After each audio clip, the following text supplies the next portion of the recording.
20세기에 가장 통찰력이 뛰어난 작가를 조지 오웰로 뽑습니다. 그의 글 동물농장에 이러한 내용이 나옵니다. 동물들이 자신들을 괴롭히는 공공의 적, 곧 인간을 농장에서 추방하는 데 성공합니다. 동물들은 환호합니다. 드디어 강제 노역이 없어졌다. 우리는 자유다. 우리는 평등한 세상을 이루었다. 기뻐합니다. 그런데 갑자기 연단에 돼지 한 마리가 딱 올라옵니다. 그러더니 대장 노릇을 하는 겁니다. 동물들이 당연히 반감을 갖기 시작했습니다. 그랬더니 돼지가 그 강한 힘으로 다 짓밟아 버립니다. 그리고는 이렇게 얘기합니다. 다 똑같다고 생각하지 마. 너희들은 이제부터 나를 따라야 해. 인간보다 더한 독재자가 탄생하는 순간이었습니다. 조지 오웰이 말하고자 하는 논지는 분명합니다. 일부 사람들이 기존의 질서를 무너뜨리고 완전히 사그라지게 한 후에 새로운 세상을 만들겠다고 큰 소리를 치지만 그 세상은 결국 자신이 기득권을 차지하는 세상일 뿐이라는 사실입니다. 뿐만 아니라 그가 힘을 가지면 그 이전 세대보다 훨씬 무자비한 권력을 행사한다라는 사실도 알려주고 있습니다. 역사는 이 사실을 우리에게 반복적으로 확인해 줍니다. 2차 대전이 끝나고 동유럽에 속해 있던 폴란드, 헝가리, 체코가 전쟁을 혐오하는 사람들이 일어나면서 우리가 새로운 세상을 만들 수 있다 하면서 국민들의 지지를 모두 받게 됩니다. 그리고 만든 새로운 세상이 공산주의였습니다. 그리고 거기에 앞장섰던 사람들이 모두 독재자가 됩니다. 중국이 우리는 과거의 화려함에 푹 빠져 있어서 서구 사회의 변화에 전혀 부응하지 못하고 있다. 비판하는 사람들이 일어납니다. 그리고는 똑같이 우리가 새로운 세상을 만들겠다. 그리고 만든 게 공산당입니다. 이때 위대하게 등장한 사람이 모택동입니다. 그는 문화혁명이라는 정말 문명사회에서는 있을 수 없는 무자비한 탄압을 시작하면서 결국 중국의 독재자로 등재되게 되었습니다. 우리가 사는 세상은 왜 이런 일이 반복이 될까요? 왜 잘한다고 하면서 더 나빠질까요? 뭐가 문제일까요? 예수님께서 오늘 그 이유를 우리에게 설명해 주십니다. 12절에서 예수님께서 혼인잔치에 참석하셨던 지역에서 오래 머물지를 않으셨습니다. 곧바로 예루살렘으로 이동을 하십니다. 15절에 의하면 예루살렘에 가서 그곳에 있던 성전에 들어가셔서는 동물들을 다 내쫓으시고 돈주머니를 쏟으시고 그리고 상을 뒤엎으십니다. 굉장히 과격한 행동처럼 보입니다. 며칠 전에 혼인잔치집에서 함께 기뻐하시던 모습과는 정반대입니다. 그래서 오늘 본문은 많은 사람들이 오해를 했고 또 잘못 적용해서 잘못된 행동을 했던 내용 중에 하나입니다. 이 본문을 자기식대로 해석해서 마저 뒤집어야 돼. 쫓아내야 돼. 하는 행동을 그동안 굉장히 많이 했고 지금도 그런 생각과 행동을 하는 사람들이 있습니다. 오늘 그래서 본문을 좀 자세히 들여다봐야 합니다. 예수님께서 도대체 왜 이런 행동을 하셨고 우리에게 어떤 말씀을 하고 싶으신 건지, 어떤 의미를 알려주고 싶으신 건지를 우리가 하나하나 들여다봐야 합니다. 이를 위해서 먼저 두 가지의 우리가 가지고 있는 오해를 풀어야 합니다. 하나는 하나님의 뜻을 인간의 합리성으로 대체하려는 생각. 이것은 인간이 가지고 있는 대표적인 오류입니다. 사람들은 하나님은 우리의 합리성, 우리의 전체 일반적인 상식 안에서 언제나 움직이셔 라고 생각하고 말하는 사람들이 생각보다 많습니다. 그런데 하나님은 인간의 상식을 포함해서 인간의 상식을 뛰어넘는 행동들, 그러한 일들을 굉장히 많이 만들어내십니다. 역사를 돌아다보면 하나님이 하신 일들은 인간의 상식도 충분히 있었지만 인간의 상식을 넘어서 한 일들이 훨씬 더 많았습니다. 이것을 하나님의 초상식, 초합리라고 표현을 하는 겁니다. 처음에는 하나님이 왜 이러는지 이해가 안 됩니다. 왜 이런 일이 일어나게 하시지? 왜 나에게 이런 고난이 있지? 내가 왜 이렇게 실패해야지? 내가 왜 이렇게 괴로워해야지?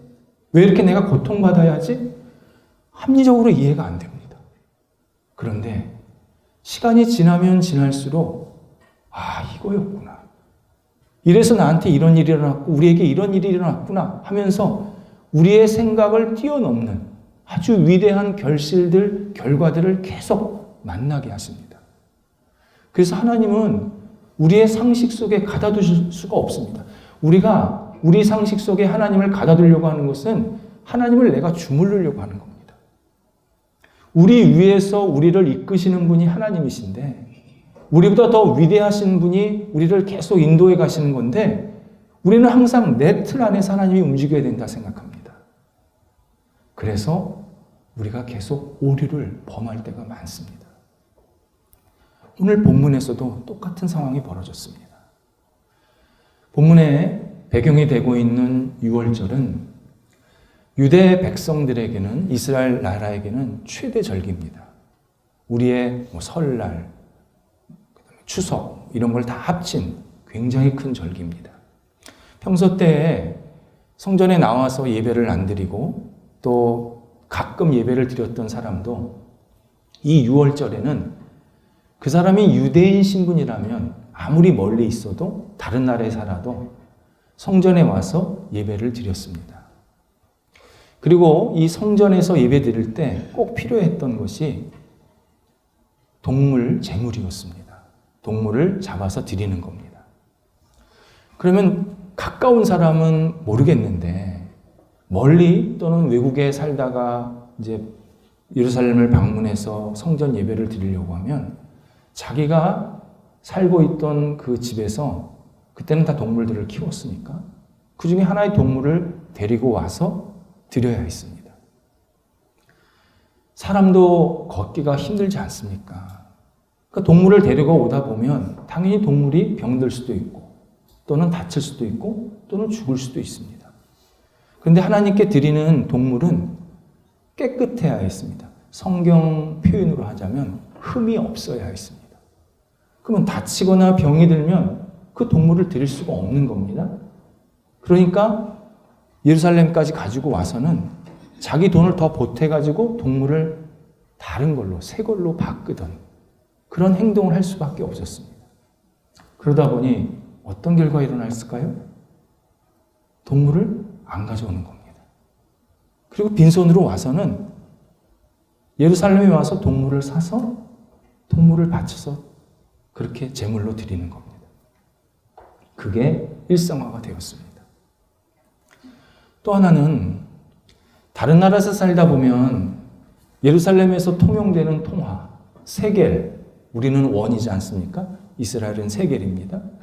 세겔을 가지고 있지 않았습니다. 그러면 자기가 살고 있는 나라 지역에서 쓰는 통화를 가지고 와서 예루살렘에 와서 바꾸는 겁니다.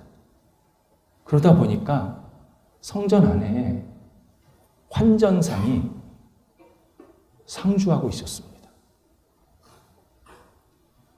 이 두 가지 일은요, 예배자들이나 또는 성전 주변에 있는 사람들에게는 굉장히 합리적이고 그리고 편리한 방식입니다.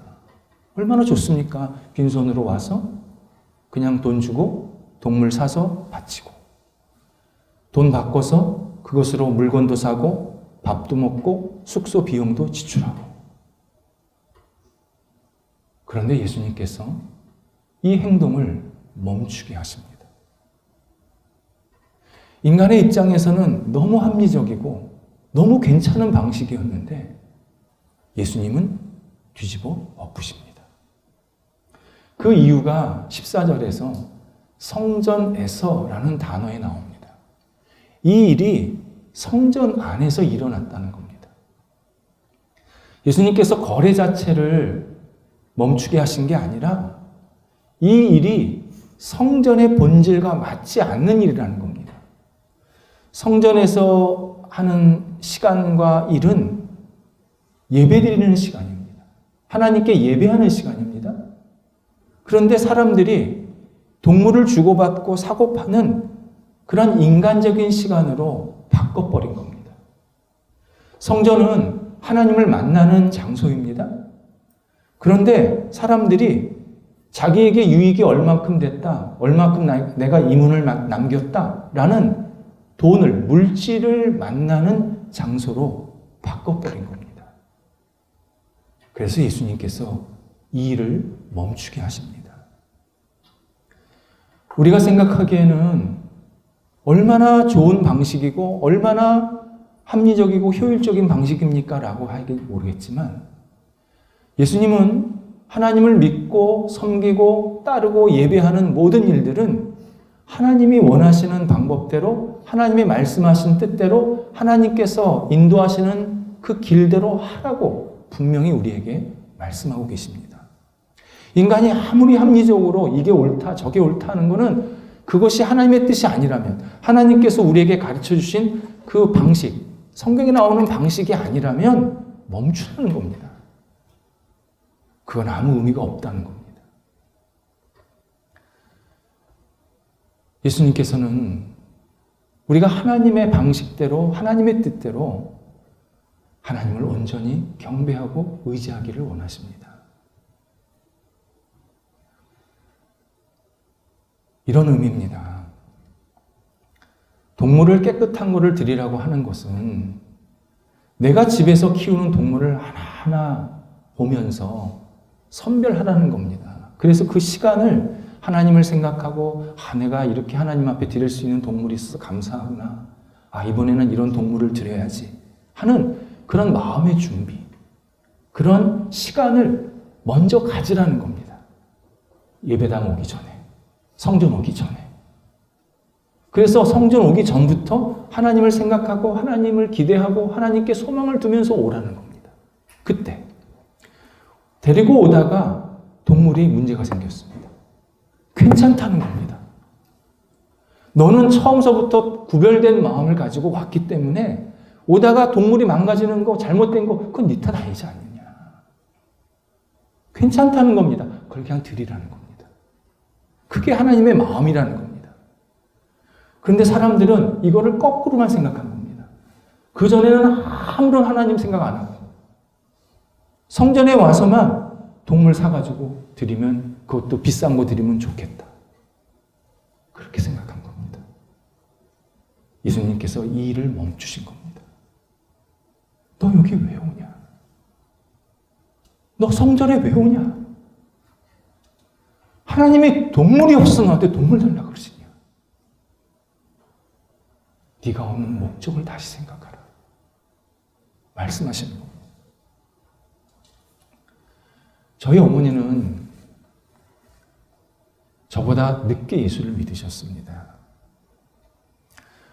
근데 어느 날 적은 액수지만 집회를 다름질을 하고 계셔요. 빳빳하게. 엄마 뭐예요?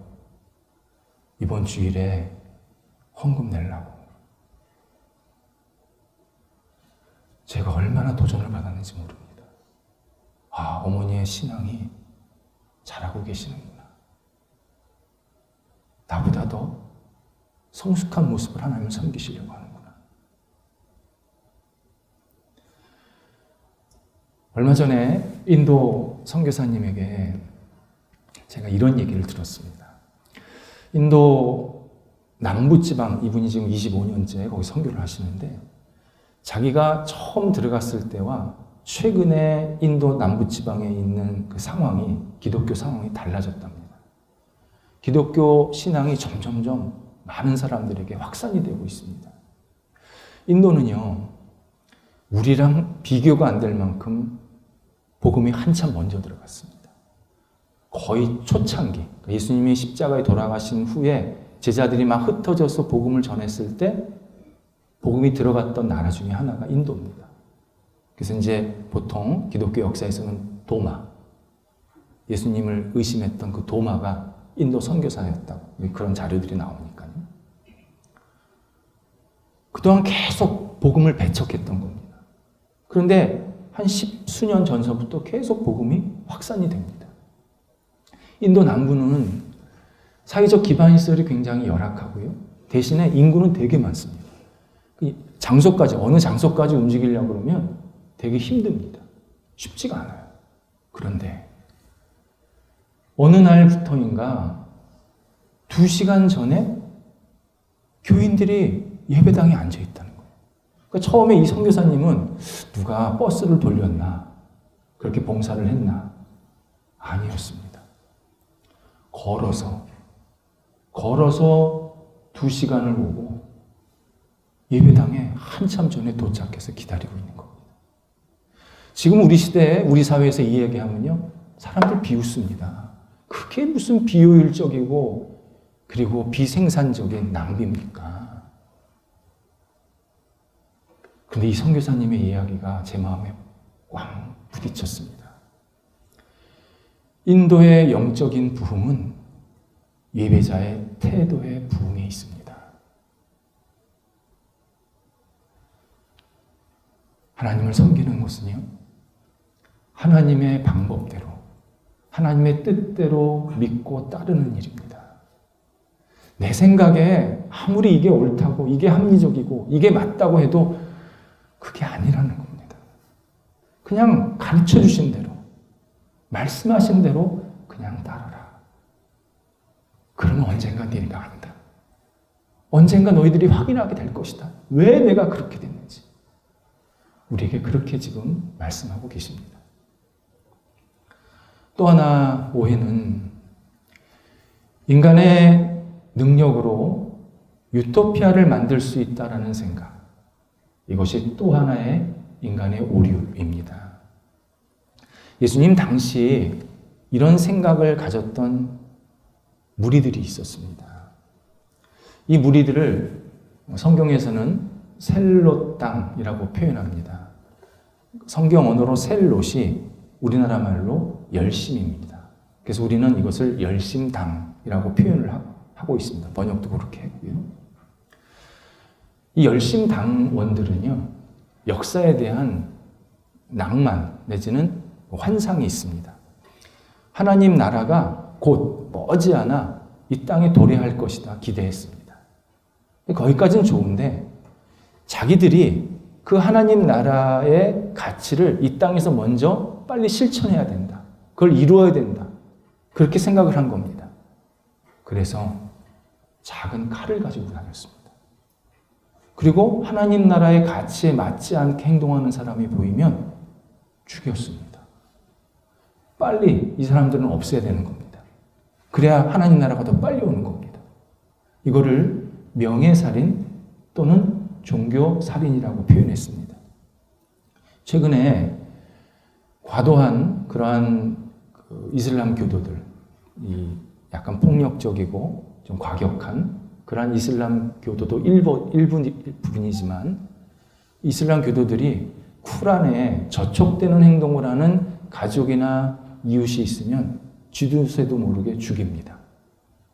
이 행동을 예수님 당시에는 열심당원들이 하나님의 이름으로 한 겁니다. 그런데 이들이 결국 대형 사고를 칩니다. 주후 66년에 유대인들을 선동을 해서 로마 제국을 반역하는 그러한 일종의 반란을 일으킵니다. 로마 제국은 예루살렘을 무력으로 점령할 수 있는, 침공할 수 있는 아주 좋은 명분을 얻었습니다. 계속 무력으로 침공하고 싶었는데 이게 반발이 심했거든요. 예루살렘이 종교 도시라 종교적으로 반발이 심했거든요. 근데 먼저 반란을 일으켰으니까 무력으로 침공을 합니다. 그 결과 쑥대밭이 됩니다. 폐허가 되었습니다.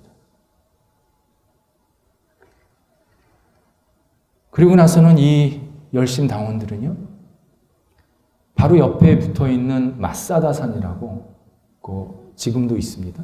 마사다산 위에 올라가서 끝까지 투쟁을 하다가 결국 4년 만에 몰살을 당합니다. 자기네만 몰살당하면 좋겠는데 유대 사회를 쑥대밭만 틀고 죽인 겁니다. 문제는 그 이후에 많은 사람들이 계속해서 열심당의 영향을 받고 있고 또는 같은 가치를 가지고 있습니다. 그래서 예수님도 성전의 상을 뒤엎으셨듯이 우리도 세상의 질서를 뒤엎을 수 있다. 그렇게 생각한 과학자, 사상가, 정치가, 이단들이 너무 많습니다. 지금도 그런 사람들이 많습니다. 그리고 그 근거 구절을 오늘 본문을 계속 얘기하는 겁니다. 예수님이 이러지 않았느냐. 그리고 또 하나 근거가 있었습니다. 예수님 제자 중에 열심당원 시몬이 있었습니다. 예수님이 시몬을 제자로 삼았다는 것은 예수님이 열심당에 깊이 관여되어 있다는 거다. 적극적으로 지지하고 있는 거다. 우리도 그렇게 할 수 있다. 이렇게 계속 자기 주장을 하면서 결국 본인들이 유토피아를 만들 수 있다. 본인들이 세상을 바꿀 수 있다. 세상을 뒤집을 수 있다.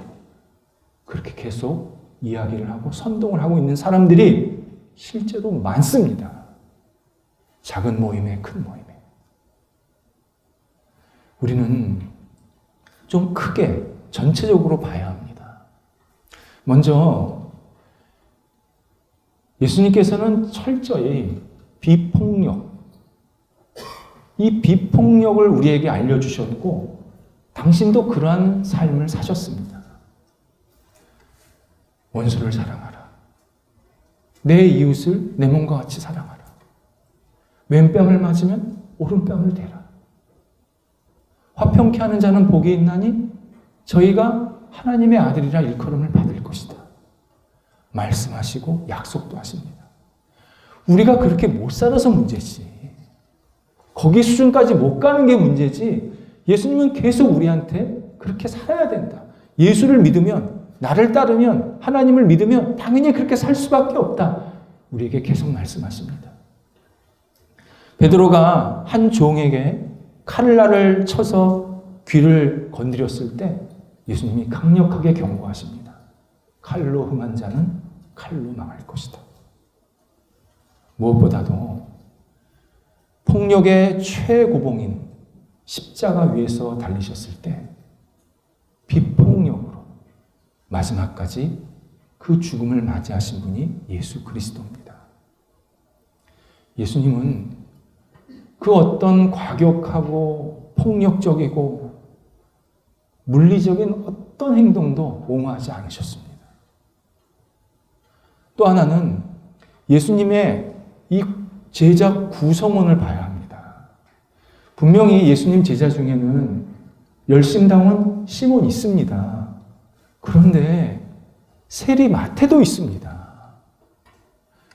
당시 세리는 로마 제국의 대변인입니다. 로마의 체제를 옹호하는 대표적인 직업군입니다. 예수님 제자 중에 세리도 있고 열심당원도 있다. 이 말은 예수님께서 질서를 무너뜨리려고 거기에 관심이 있으신 게 아니라 사람에게 관심이 있었던 겁니다. 사람에게. 그래서 이 두 사람이 나중에 예수님을 따라다니고 결국 부활하신 예수님을 만난 후에 완전히 바뀝니다. 사도행전 1장 13절에서 이 시몬은 다락방에 들어가서 오로지 기도에 힘쓰고 성령을 체험합니다. 그리고 예수 그리스도의 복음을 세상에 전하는 평화의 사도로 마지막에 자기의 인생을 마무리하고 순교당합니다. 마태는 신약성경 처음 책인 마태복음을 저술합니다. 그리고 우리들에게 복음의 내용이 무엇인지를 알려주었습니다. 마태는 로마 제국의 대변인에서 예수 그리스도의 복음의 대변인으로 완전히 탈바꿈한 겁니다. 예수님께서 우리에게 하시는 일은 분명히 알려주시는 겁니다. 너희들이 성전에 온다. 왜 오냐? 물건 바치러 오냐? 습관적으로 오냐? 의무감으로 오냐? 절기라고 오냐? 시간 남아서 오냐? 너 왜 오냐? 이걸 묻고 계십니다. 제가 청년 시절 때 서울 수유리에 있는 영락기도원이라는 곳에 자주 가서 기도를 했습니다. 참 그때는 굉장히 갈급했고 뭔가 좀 이렇게 기도해서 기도 제목을 응답받고 싶은 마음들이 여러 개 있었기 때문에. 근데 제가 어느 순간서부터 머리에 뭐 이렇게 망치 맞은 것처럼 꽝 때리면서 기도 제목이 바뀐 적이 있습니다. 그게 뭐였냐면 영락기도원이 이렇게 산에 있어서 걸어 올라가면 이렇게 언덕 가야 되거든요. 입구에 큰 돌이 있었어요. 그걸 평소 때는 제가 못 봤었어요. 어느 날 본 거죠. 한경직 목사님이 거기다 뭘 하나 써놓으신 겁니다. 뭐라고 써놓으셨냐? 성도요, 당신은 여기에 왜 오십니까? 제가요, 나 여기 왜 오지? 나 여기 왜 오지? 하나님을 찾으러 온 게 아니라 내가 원하는 것을 얻고자 왔다는 사실에 제가 얼마나 그날 회개했는지 모릅니다. 예수님께서 성전에서 지금 이걸 물어보시는 겁니다. 너 그 먼 길을 왜 왔니?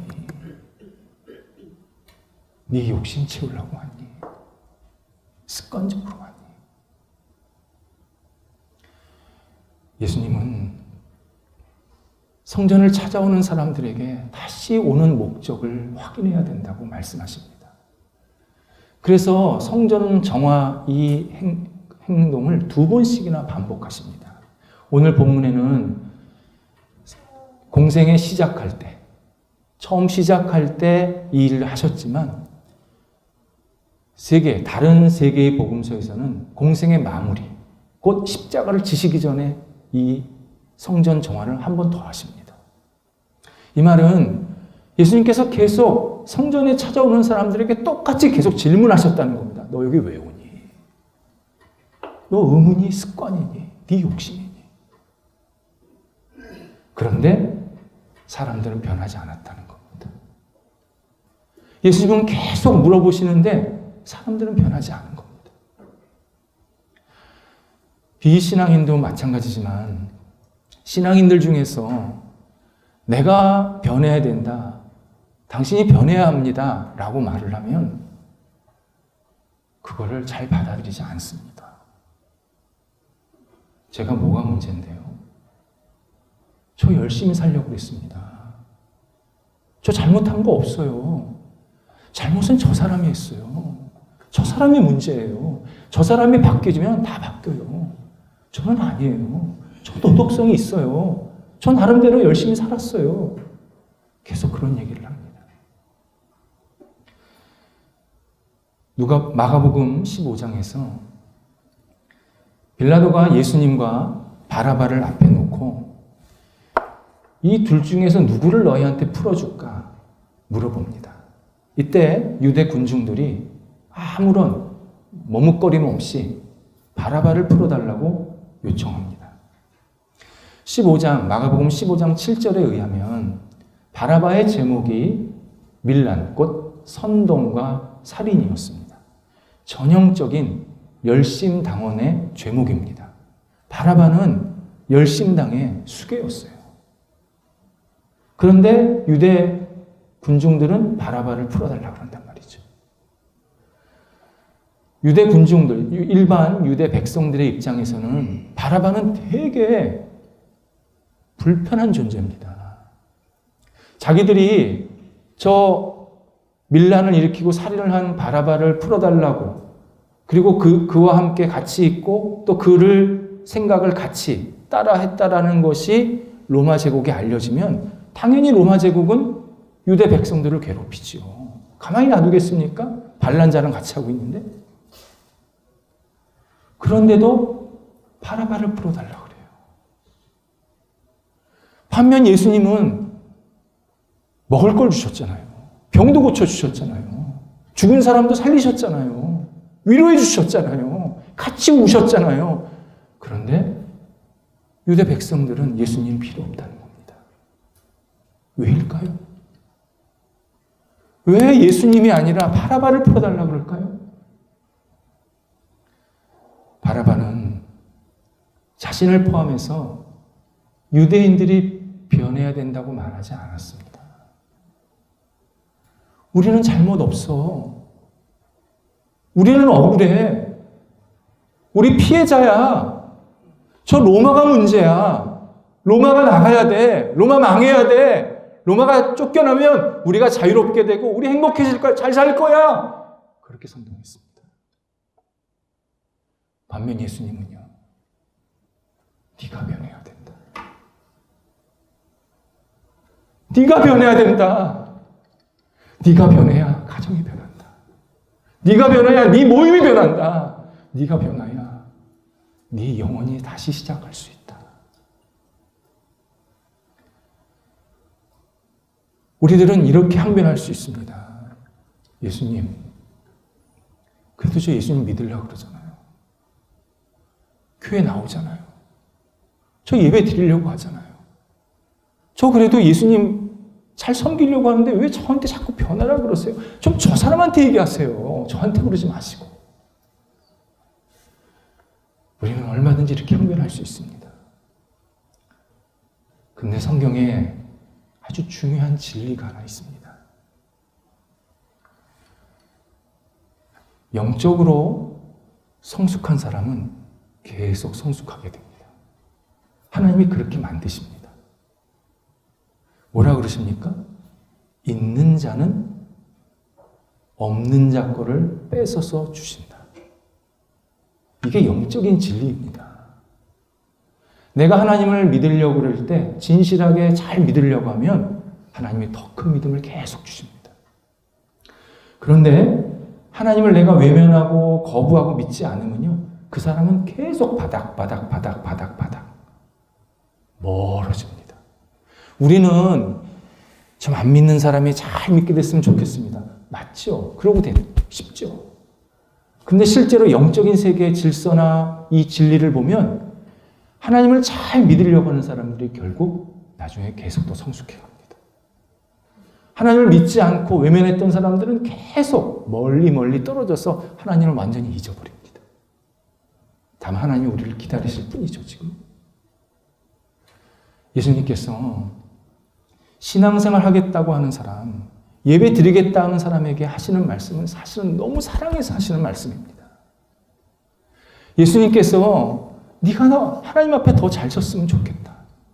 네가 하나님을 더 잘 믿어야 된다. 하나님께 기쁨이 되어야 된다. 하나님께 영광이 되는 삶이 되어야 된다. 진실한 사랑을 가지고 우리에게 말씀하시는 겁니다. 예수님은 사회 변혁가가 아닙니다. 바로 우리 한 사람 한 사람 영혼의 변혁가십니다. 네 자리 어디에 있니? 더 와야 된다.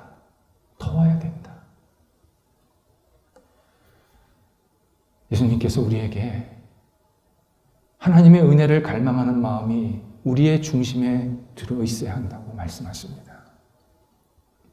예수 그리스도가 너의 인생, 네 생각, 네 영혼의 주인이 되어야 한다고 우리에게 말씀하십니다.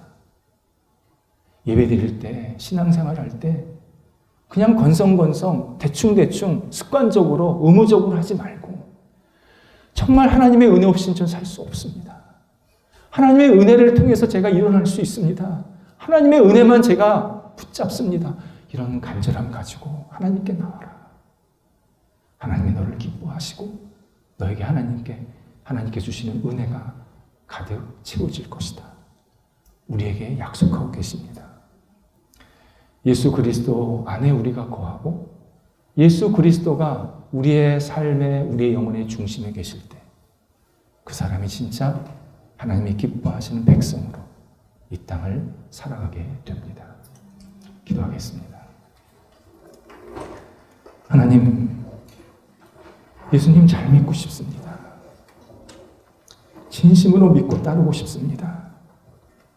성령께서 저희들에게 간절함을 허락하시고 성령께서 날마다 저희들에게 한 발자국 한 발자국 하나님께로 나아가는 성숙함이 나타나도록 선하게 이끌어 주시옵소서. 10번 불평했던 것 5번 불평으로 바뀌게 하시고 아예 불평이 없어지는 신앙생활 되도록 인도하여 주옵소서. 10번 미워한 것 5번으로 깎이게 하시고 아예 미움이 사라지는 하나님의 사람이 될 수 있도록 인도하여 주옵소서.